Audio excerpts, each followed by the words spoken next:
它这个位置是在海尾寮排水的一个下游哈。海尾寮排水没有整治之前，常常就是在安庄路这边呐哈，还有芝山店呐，然后整个朝皇宫这边整个都会淹水嘛哈。那陆陆续续在经过这几年的整治以后哈，那我们可以看得到，朝皇宫这边已经没有再淹水了。那为什么没有淹水呢？因为我们第一个就是把我们的海尾寮排水的下游哈，把它渠道拓宽了，然后设置了2个抽水站，一个叫海环抽水站，另外一个叫海尾寮抽水站，好，就这2个抽水站设立完以后哈，那整个在下游这一部分呢，已经就很少有溢淹的情况。但是在中上游的部分呢，我们还是要想办法来解决哈。那所以我们就想在13店啦然后安庄路啦，然后在总头寮新寮这边设一个抽水站。设置完以后呢，我们就是想把这个整个一个滞洪池呢，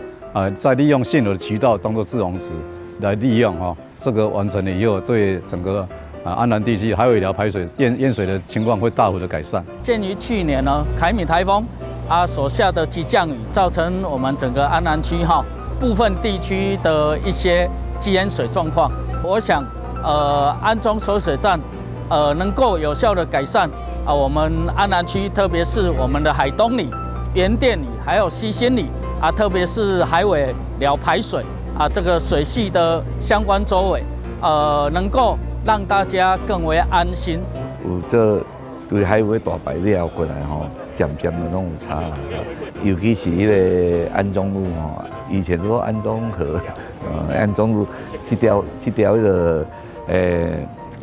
这条河有清过了，东安路这条路含先有清过了，差足济掌握市政3分钟，台南进步向前冲。特别在汛期开始的时候，我们来看一下我们的安中抽水站的设置情形。目前为止已经完工了。在过去安中抽水站没有设置之前，还有这个海尾寮抽水站没有设置之前，其实这边不管是朝皇宫或者中间的地区，因为地势地洼的关系，每次台风或者短延时强降雨都会造成淹大水，那最高会及胸部所以说这个蛮严重的。那也因为设置了安中抽水站安中抽水站还有条抽水站，可以在很短的时间内，1秒钟可以抽24 CMS， 就是24公吨。这样当闸门关闭以后，把这个内水然后抽到下游去，那这样子的话，让中间就不会淹水了所以说对于民众的生命财产的安全的保护起了很大的作用。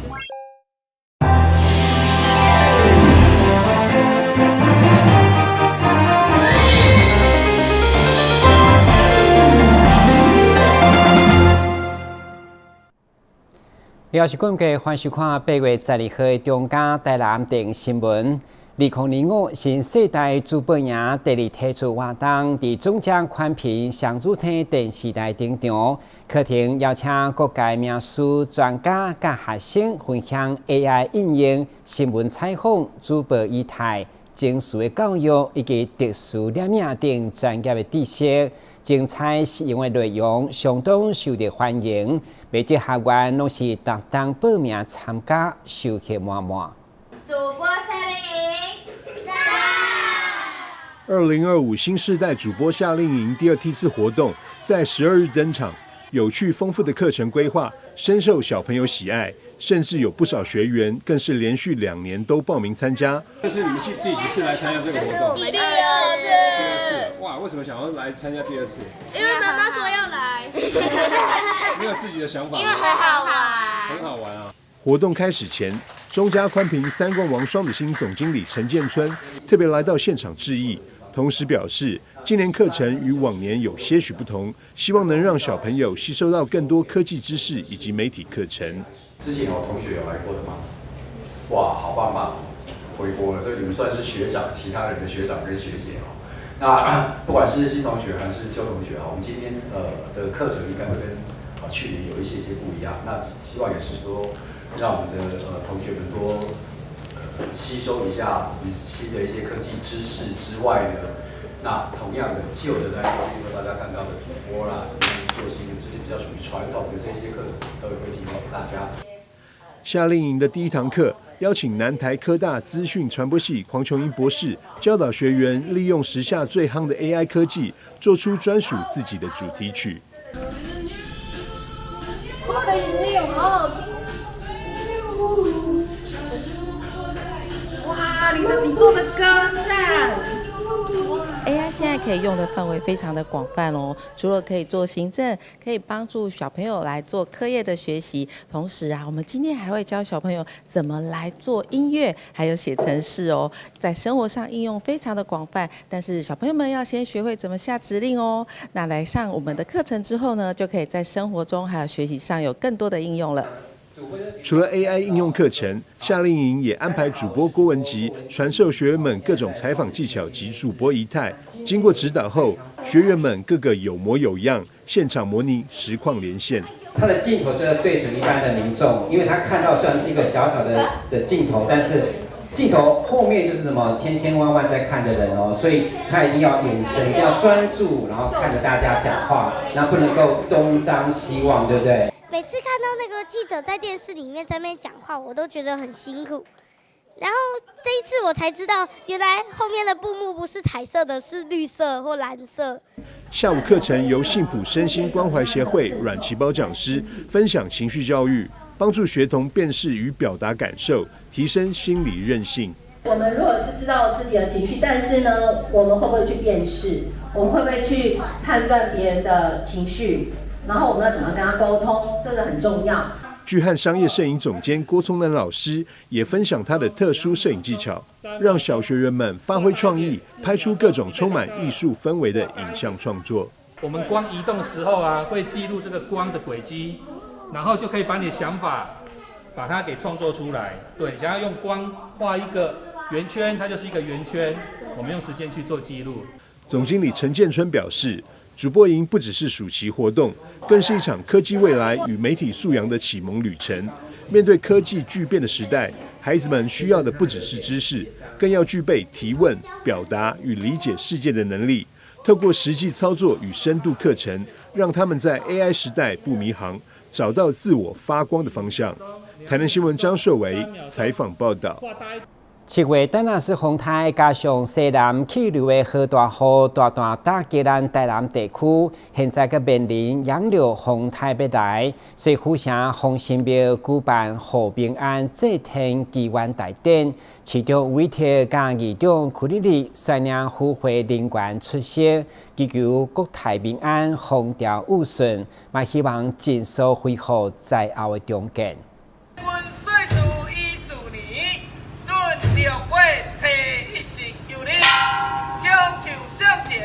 台南市长黄伟綽担任主席，议长柯丽丽甲立委陈廷辉陪祭，率领市政府各局处首长、区长、座位议员，伫丰新庙头前深深跪拜。这回面对13号将要登陆的洋流风台，除了市府的应变工作，丰新庙嘛举办祭天大典，希望新民保庇风调雨顺。那风神爷这边就有指示跟我们说，希望我们可以做一个可以广邀民众大家一起共襄盛举这个活动，让这个祈福的力量更大，可以让大家知道说，有时候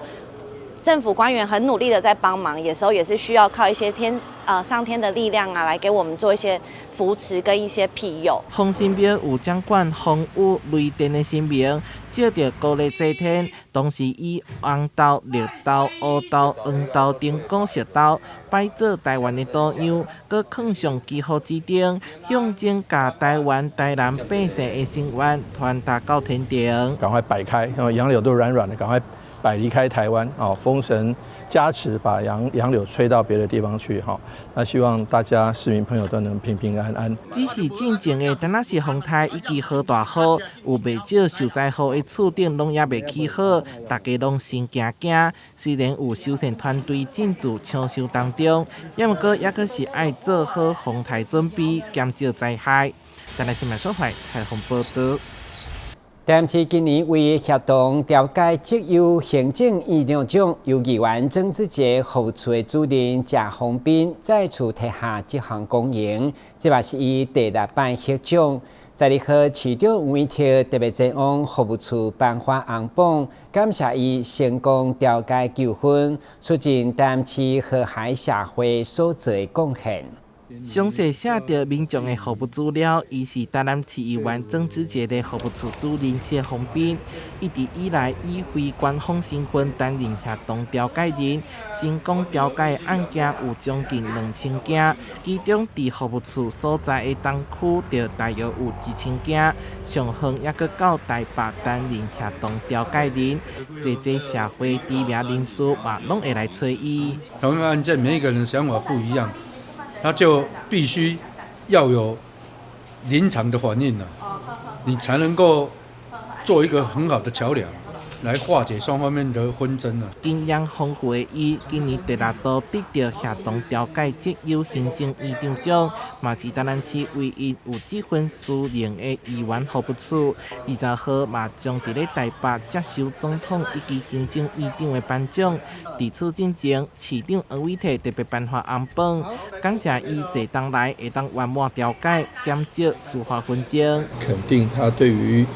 地方不管是服务案件或是调解案件的用心尽力，能够让许多诉讼减少了诉讼，节省了甲乙双方两边的一个纠纷，这是功德无量的事情。我相信现在调解已经不比10多年前这么容易，但是我觉得我们服务处的服务的这个精神。特别不一样，是我们除了有耐心、爱心以外呢，我觉得是一个经验的累积。合作公道牌的谢宏斌协同调解业务20多档，甲政府议长詹顺良、前议员詹信凯以及议员曾志杰，拢是秉持着服务无分区域、无分党派原则，服务更较侪市民。台南新闻所发采访报道。今年拄到农历乡春兼闰月，一般民众认为运势较无稳定，所以安平道段伫安平开大天宫举办祈安法会，替民众免费保运。另外，伫闰月期间食猪脚，不只象征保运解厄，更传达出入平安，祝福身体健康。家己青草食康芳米，搁家猪脚放入去，控40分钟，整6点钟。一支一支美味的猪脚就安尼完成了。今年旧历闰月，路边业者推出一箱的猪脚面线组合，让出嫁的查某囝方便炸猪脚转去后头厝。大支的猪脚内底有加这个石定3色的许家面线。是大人若较不爱食遐尔大支的猪脚，咱用猪脚丁。猪脚就是上垃圾的，所以就是咧过温，面线就是咧颜色。如果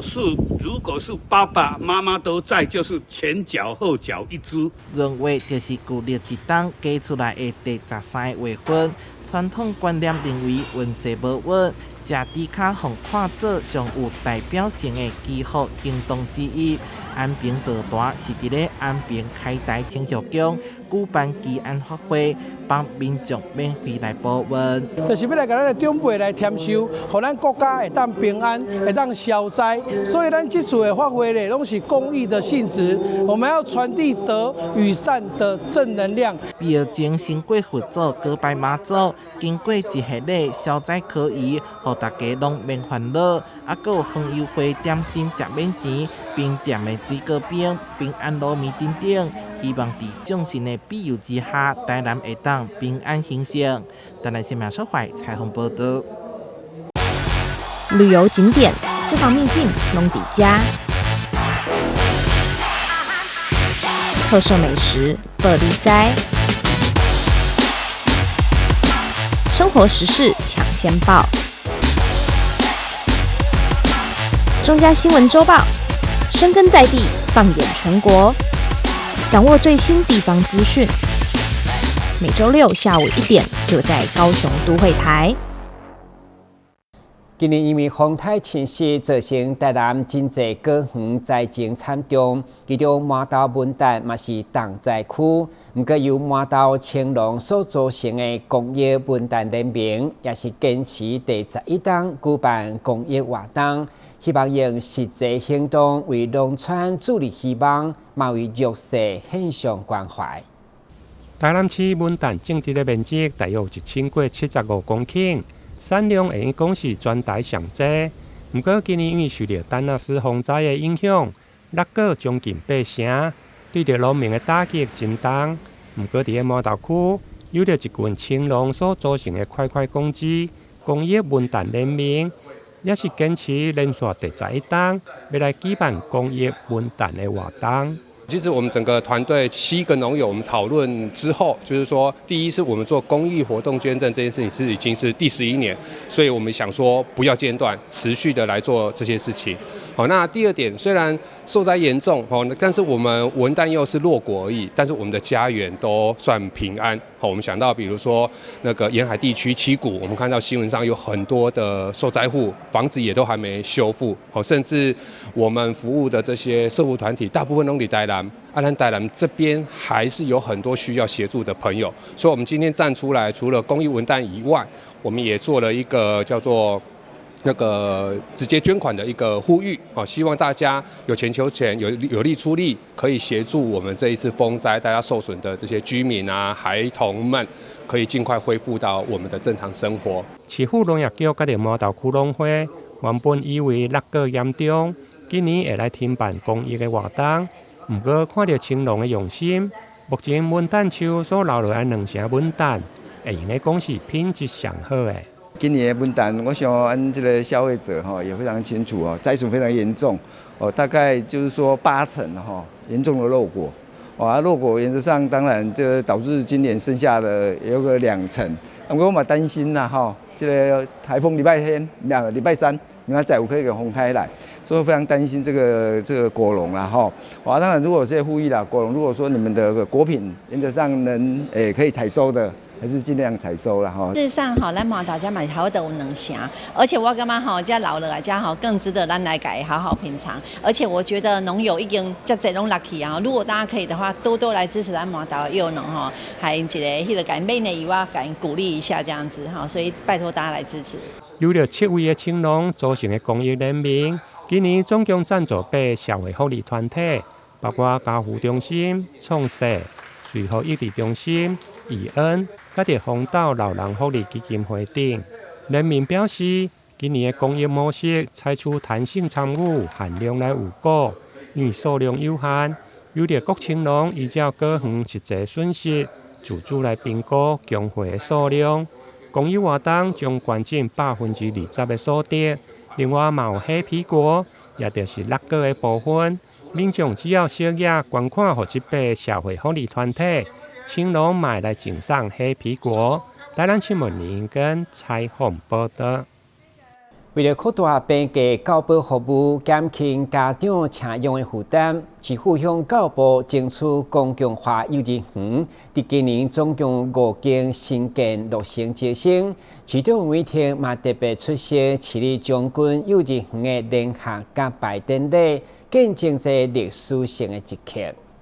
教育部补助台南市4.3亿经费，兴建4间公立幼儿园以及1间非营利幼儿园，落实落成着总统所主张的6岁以下国家甲你做伙市政策。因为摕回顾赖总统伫担任台南市长时首创的非营利公共化甲准公共化幼儿园的概念，并伫行政院长任内推动成为全国政策，让幼儿教育2个体量能会当得到提升。非常感谢教育部国教署的补助。能够让我们赖总统那个时候在跟这个他所主张的6岁以下国家和你一起养。那其实赖总统在担任市长的时候，他就开始首创这个非营利公共化、准公共化幼儿园，提出一些新的概念，配合中央的政策。后来他担任行政院长之后，就大力推动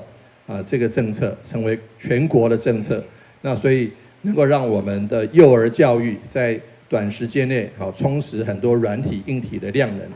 国民甲学前教育署副署长柯立官表示，为106年到现在，全国的幼儿园大约增加3700班，其中幼儿园也新开7300班左右，增加就学机会。为我们的小朋友多增加多一点的公共化教保服务的机会。那我们从106年到现在，我们与县市政府合作，我们大概增加了3700班左右，其中2岁班大概是1300班左右。那我们市政府这里全新的2岁班也高达100班以上哈。那这些其实都是希望小朋友可以有多一点的就学机会。那为了要给小朋友多一点的就学机会，这么多的班，事实上我们也盖了不少的幼儿园。那我们今天其实欢欢喜喜的揭牌，其实就是我们很多新园所的新建完成以及落成使用。这次启用的5间幼儿园包含将军幼儿园、喜树国小附幼、嘉坝国小附幼、成功国小附幼，其中将军幼儿园的前身是广山国小，环境优美并甲社区结合，家长接送便利。目前园内有幼幼班、小班、中班甲大班，总共照顾88名幼儿。台南市政府也将持续甲中央合作，全力打造负担得起，并给亲民而且具有高品质的幼儿教育环境，让家长会当安心工作，囡仔伫遮快乐学习。台南新闻张秀伟采访报道。为落实照顾弱势优先，台南市南区田寮里地理办公处总干事甲教会牧师的斗相共，引进高雄市社会主神总会主管，跨县市合作，伫南区成立了台南市第5区事务银行南区合作分行，并选定12号正式甲牌启用。位伫南区田寮里长办公处。12号下午举行爱心事务银行南区分行的揭牌仪式，有着社会局机要秘书吕维英以及赞助单位社团法人、高雄市社福主神总会成员以及地方议员、里长甲区长共同来揭牌启用。来自高雄，咱的社福总会的所有的好朋友会当来。甲阮即个设立食物银行，互阮的即个南区会当有即个更加侪爱心，会当投入这个资源，会当来帮助阮需要到3界的人。而且嘛特别感谢我是伫高雄啦，我是伫高雄，刚刚区长嘛讲咱伫高雄啊，有那夜区夜市，过来咱台南遮服务，实际上有咱真感谢咱社会局有即个机会，阮伫高雄过来咱台南遮。来这学习，来这替大家做一个服务安尼啦吼。田寮里长陈明慧办公处虽然所在无大，不过会用的藏的食物也是袂少。当初透过办公处总干事，甲着当地教会的媒合，才得到高雄社福主神总会全力小听。吴牧师因为他的引荐，然后我们才有机会成立到今天这个食物爱心银行。那其实就是有点像是我爸爸前王里长他的理念，也是说，要我们是可以服务到一些弱势的族群。很多人都觉得说，弱势族群可能是低收、中低收啊、儿少啊，还是中老这些。可是其实我们在座的各位都怎样？有这些边缘户，其实更需要这些东西。有了台南市第5区食物爱心银行的设立，未来受惠的不只是田寮里，而是扩展到整个南区，希望对着中低收入户或者是边缘户提供上实质的服务。台南新闻林根采访报道。今年拄好是前总统李登辉过身5周年，由李登辉基金会主策会甲台湾图书馆联合规划所谓李登辉特展。对今仔开始，伫台湾图书馆展开，展览当中用 AI 等所有的科技，互李前总统的声音甲影像再次甲大家见面，嘛期待互少年一辈会当明白伊。总统，可以麻烦你帮我按接听键吗？谢谢总统。蔡总统，咱真正足久无看到啊！你最近好无？伊也敢做老一个，我看到现场阁有足侪贵宾。大家好，我是李登辉，真欢喜呢。电话声响起，话筒里居然传出顾李前总统的声音。这是 AI 科技的运用，透过数位科技的力量，重现阿辉伯温暖的嗓音。今年适逢前总统李登辉逝世5周年，李登辉基金会特别策划“民主先生 2.0 数位李登辉特展”，透过生成式 AI 与多模态互动技术，让已故的李登辉前总统数位重生，以崭新的方式与社会对话。开幕活动中，前总统蔡英文、前副总统陈建仁、李登辉基金会董事长李安妮、前立法院长王金平透过数位电话与数位李登辉前总统互动，场面温馨有趣。前总统蔡英文更成为数位李登辉展览的第一位造访者，与李前总统合影留念。蔡英文致辞时表示，1990年代他曾多次与李登辉前总统有1对1谈话的机会，尽管李前总统中英日台4语的论述他大部分都没听懂，但他仍可以从中感受到李前总统想要表达的热情以及对年轻世代的期待。那我想今天的这个主题就是用 AI 来呈现李登辉总统哈。那我在思考这个问题的时候说，在过去的这几十年，我有没有任何的时刻跟他坐下来1对1的谈话？当我还是一个政治素人，是一个学者的时候，那没有错，在1990年代的最后几年，我确实跟李登辉前总统有很多的互动啊。他是一个人生历练非常充足人，而且他身上带的是很多的不同的文化的一个集结啊，所以他的人生经验、他的政治、他的很多的历练，再加上他很多文化的集结在一个非常聪明有智慧人的身上的时候，事实上我不但是不是每个字都听懂，我大部分都没听懂哈，因为他用了台语、国语、日语，还有英文，他4种语言穿插的跟你讲一个非常严肃的问题的时候，对我那个时候来讲是一个很吃力的一个过程，但是我可以感受到他想要告诉我什么，只是在他的语言表达的时候，我常常要用很多的力气去感受到他的那种想表达的一个热情跟一个这么有智慧的人，他想告诉一个年轻世代的要讲的什么话啊？蔡英文也指出，台湾在民主的路上经历过许多困难及挑战后，才有今天的成就。当民众遇到挫折、困难时，欢迎来这边看展，重新思考，再来面对下一个阶段的挑战。台湾在民主的路上，从来都不是一帆风顺，而是在诸多的挑战之中，凝聚团结的力量，才一步一步的开辟出来。如果在实践民主的过程中，大家有一些疑问、焦虑，或者是怀疑，或许可以试试和今天这位民主先生2.0分享，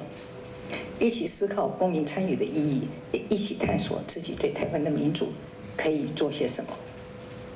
我也希望借由这个展览，能让我们重新回想起李登辉前总统曾经说过的，推动民主化是长期的工程。我相信世世代代的台湾人都会继续为台湾的民主自由团结一心，并肩同行。让我们走进展览，也走进台湾民主的过去与未来，重新聚集勇气，共同面对台湾下一个阶段的考验。民主先生2.0数位李登辉特展展览自即日起在国立台湾图书馆6楼温暖展出，为时2年。特展分为重逢、对话、阅读、合影，欢迎有兴趣的民众前往参观，重新踏入李登辉前总统的世界。Prototype 民主先生2.0数位李登辉特展正式启动。记者肖世荣新北采访报道。感谢收看8月12号的中港台南电新闻，我是顾文杰，咱再会。